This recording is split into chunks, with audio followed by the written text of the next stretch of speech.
hope to be the Elizabeth Taylor of speeches. I won't keep you long. So, interesting times, very interesting times for the banking industry in India. If you look at the sector facing challenges and, of course, opportunities in equal measure, even as we work with the regulator and the government on the macro front, NPAs, large concentration in public sector banks, there are several issues that we can tackle at the micro level. So, the big one out there is the underbanked economy. It's an oft-repeated phrase. It does the banking sector no favors. And clearly, we are having issues reaching out to customers where 40% of Indians remain unbanked. And no matter what schemes and what names that they be issued under, this will remain a challenge because I do believe that it is to some account our own reluctance to think out of the box to address the financial inclusion situation.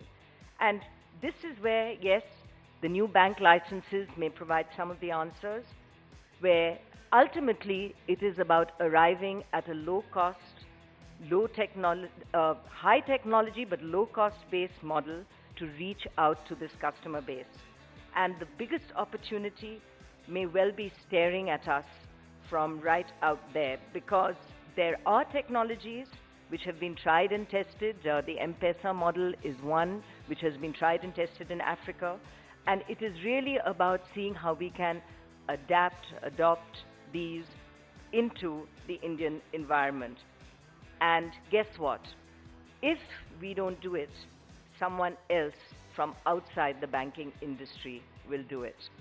So it really is very similar to what you heard from Chandrasekhar, and that is, it is about technology.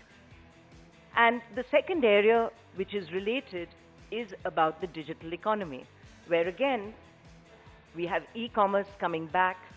Internet is clearly a tool of access to services, and it is changing the way banks relate to customers. In fact, it changes the way business relates to customers, in that internet gives you the possibility of talking directly to your customer, where you may have gone through a distributor, where you may have even used correspondent banks.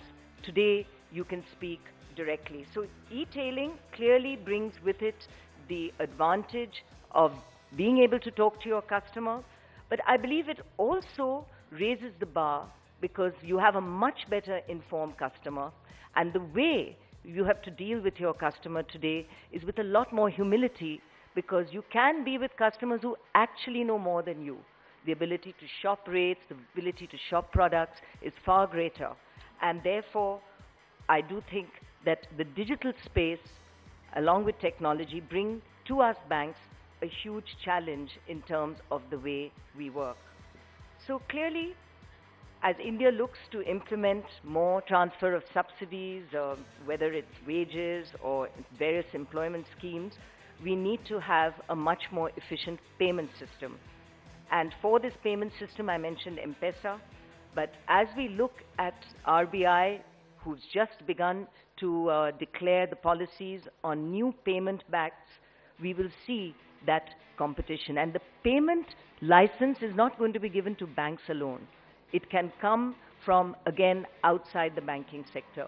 So what we are going to have is a very different banking space if you look at banking products being delivered by non-banks as well. So it's not about heavy investment in technology, it's about smart investment. Then we also have a whole new set of rules and regulations. Globally, regulatory costs in banks are going up enormously.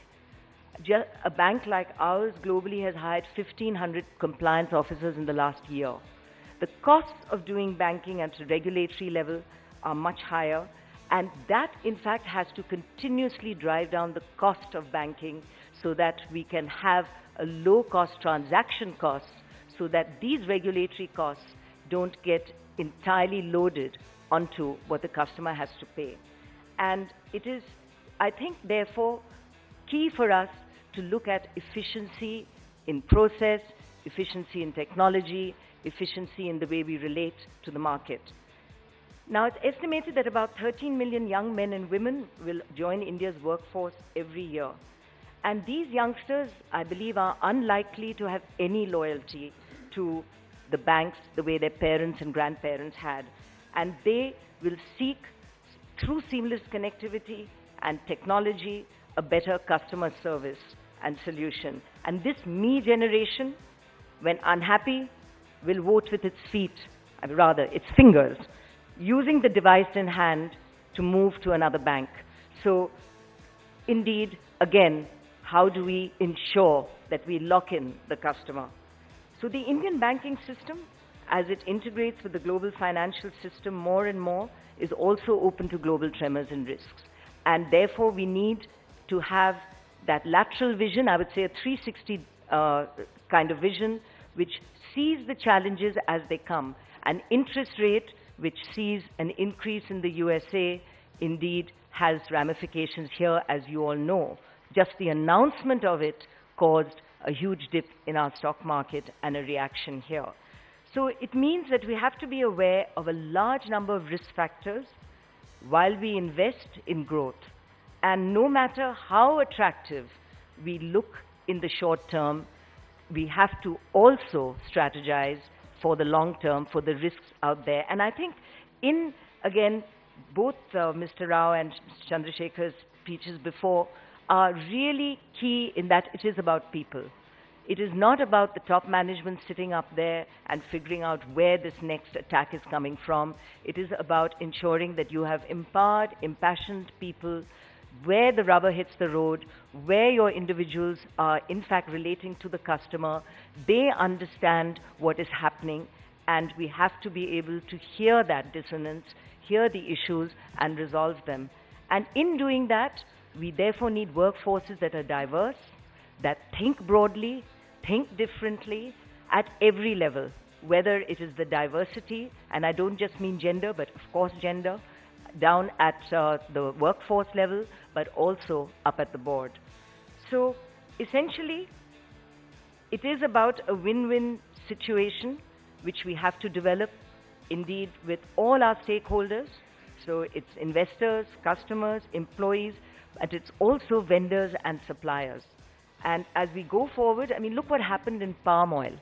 You had a situation where the biggest and fairest multinational companies, you name them, Unilever, Nestle, banks, who were funding or these very same multinationals, where if you could in any way demonstrate that you were not buying from companies that were in fact producing palm oil, that were destroying rainforests, you were okay.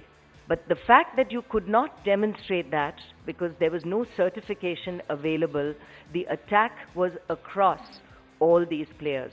So the reputational risk from not being able to address who you buy from and the standards that your suppliers and vendors follow can be huge. And you can look at it whether it's child labor, etc. It all comes back to haunt you in the long run. So you have to work closely with civil society and the community to ensure that you retain that long-term commitment and trust. So to summarize, I would say it's about vision, yes, but it's lateral vision today, not just into the future. And the message is adapt, adopt, adapt. Thank you.